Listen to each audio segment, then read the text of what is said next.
Get this lion. He's the king of the jungle. Huge mane out there. He's laying down under a tree in the middle of Africa. He's so big. He's so hot. He doesn't want to move.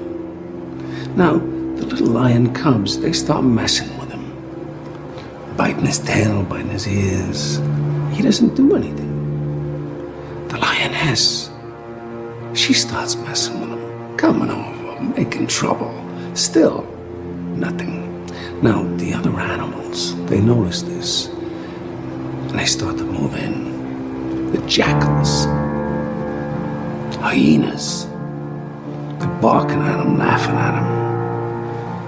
They nip his toes and eat the food that's in his domain.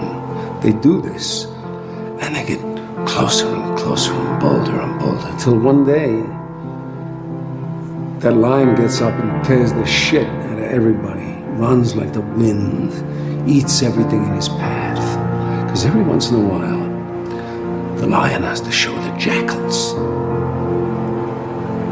who he is.